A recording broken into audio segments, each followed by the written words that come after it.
Stay tuned. This is My Rhyme and Reason. This is your boy Demigod. I want to go through the album of Goons, Goblins, and Gods. So what I'm going to do, I'm going to do an 11-day cycle of breaking down the 11 songs from Goons, Goblins, and Gods. So stay tuned. This is My Rhyme and Reason.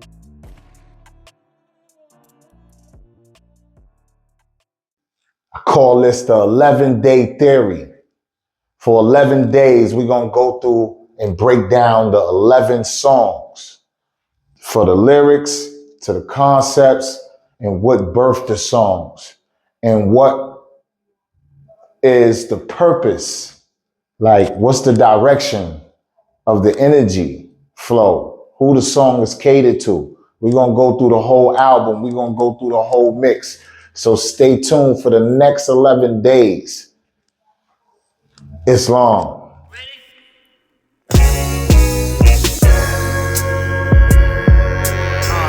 Yeah. Skywalk. Foreplay and the mind behind the words of what's being said in the lyrics. And today, for the first song, which is Last Day on Earth, which is fire. I'm getting a crazy feedback from that song. Features my brother, my Moorish brother, Aaqil Ali, in the building. It's a pleasure to have you, Moor. Islam. You know what I'm saying? So, yo, let's get right into it. Like, the Last Day on Earth, you know how we put that together. And you came with the track, and we connected from Ville Love 914. And it was just organic, the way we just kind of like just did that. That wasn't even like, it wasn't like, yo, this is what we gonna do. Nothing. It just was lit. You had laid your joint, you set the tone, and then everything just flowed right through. So break down the lyrical foreplay from, you know, from the beginning to the end, and let the people feel. And if you don't know Last Day on Earth, you got to go listen to that song, because that song, you got to listen to the song so you can understand what we're talking about. It's a song for our queens, for our empresses, our Moabitises, and we just conveying a message of what people would say the war of genders, but there's really no war. But yeah, let's get into your verse. Your verse was fire. Nah, I appreciate you, bro. Word. Yeah, I remember when you heard this shit, you was like, nah, yeah, this is, I'm jumping on this. That's a fact. Word. So basically, like what I was thinking about when I wrote this verse, it was almost like a warrior love song, kind of. You know, like the first 4 bars was kind of describing like a queen. And when I wrote it, she was actually in the studio with me. You know what I'm saying? There was a young lady who, you know, the way she lived her life, the way she carried herself was righteous. You know what I'm saying? As best as she could be. You know, at that time, long dreads. You know what I'm saying? Light-skinned young lady. I mean, brown skin, honey roasted. Really on her deen. You know what I'm saying? So when I heard that beat, it was more so I got into the mindset of like, I want to protect her. You know what I'm saying? Or women in general. You know what I mean? So, you know, when I really started to get into like the middle stanzas of it, it got more into like, now I'm describing her like personifications, you know what I mean, of her features, you know, trying to bring the listener, you know, more so into, you know, her face and what she actually looks like. So it was real easy for me at that time. I'm just, I'm saying, I'm looking at her, and getting the whole dynamic. Paint that picture. And then the last part of it was more so just trying to sum everything up. You know what I'm saying? Sum everything up as a whole, of just kind of staying on that same path, but just kind of put everything together and just trying to create a nice introductions for the next artist. Because I really, you know, I'm like a complimentary rapper. You know what I'm saying? So I knew I wanted somebody else on it. And, you know what I'm saying? So that's kind of how I was able to kind of come up with that whole dynamic. You know what I'm saying? Then, you know what I mean? You came in and did this shit. Well, I want to say that I got a lot of favorite parts of your verse. Right. You know what I'm saying? But what hit home with me is like, you know, you explaining like the drama, like you don't need the drama. You don't need that type of chick. Like, right. You know what I'm saying? Right. And where's the peace at? We're gonna go where the peace is at. You know what I'm saying? Yep. Regardless of how she looked, body done, all of that. Right. They think that beauty doesn't matter. Nah, peace matters. Right. We looking for peace. Right. Even though we be allured by the beauty in the beginning, but after we smash, it fades. Goes. You know what I'm saying? So what's left after that? It has to be something. You look You for know what I'm saying? energy. Exactly. More pretty energy. And then the way you ended the verse, like, I'm a god and I hope she know it. I'm a god. I'm a god and I hope she know it. Right. That was like, when I heard that, like, that called for me because I'm the god. You know what I'm saying? Demigod. You know what I'm saying? So automatically I was like, out of, because you played some joints for me and all them joints. Right. I'm still playing them. Yeah, I still was, definitely. Said to me, like, I could do, I could jump on anything really, but she was like, that one joint, like. That called to me. Yeah. You know what I'm saying? So that was hard. That was hard. Right. But what really called for me is my rhyming reason is when I wrote the verse, I had already heard your verse, of course. Right. So I already knew the subject matter.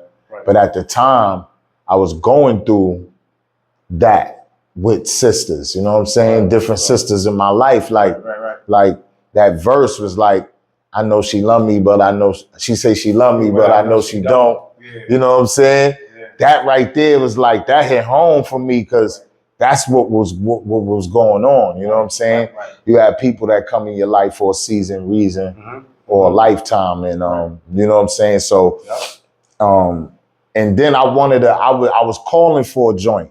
I was calling for a joint for the females.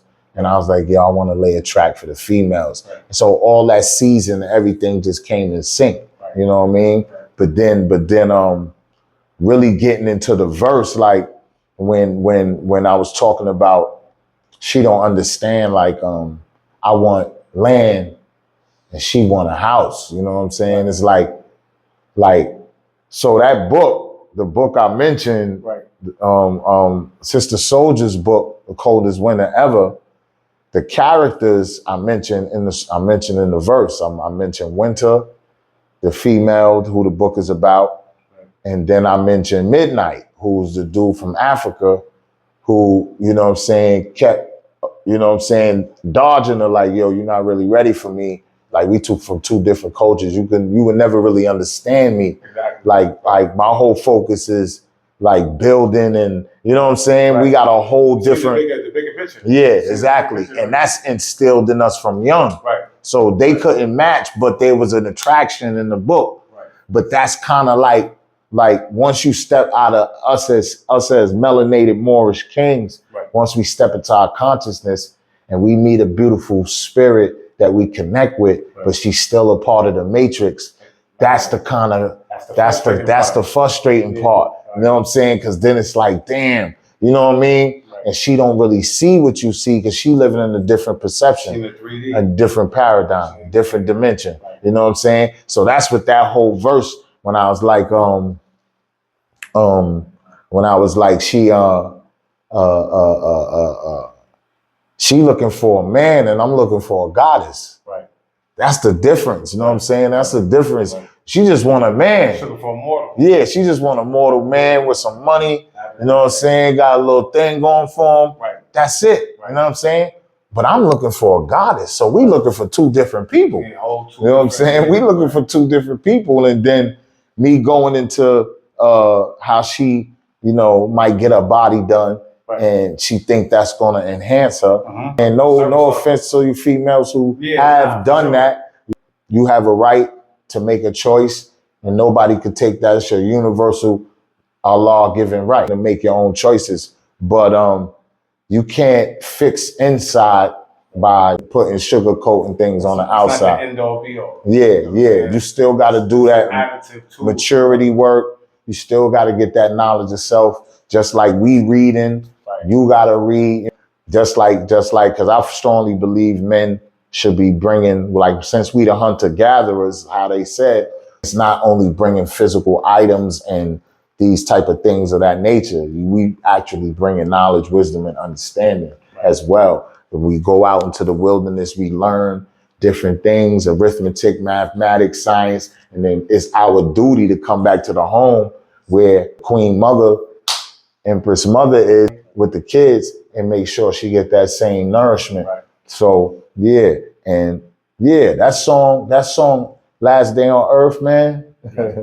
That joint, you, man. yo, The album. yo, oh, thank you, I appreciate that. The whole concept, the album cover. Everything fit right. Yeah, for sure. And we Moors, Right. straight from the Vernon, Right. aligned where how it's supposed to be aligned. Right. So it all came in play. But that last bar, Islam to the Moors out there, you already know Islam. That last bar was a shout out to y'all, you know what I mean? Definitely. If she don't know her nationality, then it's like, it's a different paradigm. Another disconnect, you know what I mean? So we looking to definitely have more Moorish sisters learn about their nationality, learn about knowledge of self, and come more into the conscious community and bring that energy over, you know what I mean? Right. 100%. Like it's the last day on earth. Stay tuned, you heard? We're gonna have song number 2. Don't play around. Song number 2 is Hard Body, you heard? I appreciate you, my G's. Islam more. Yeah. Ali, man. Make sure you stay tuned. 11 songs, the 11-day theory.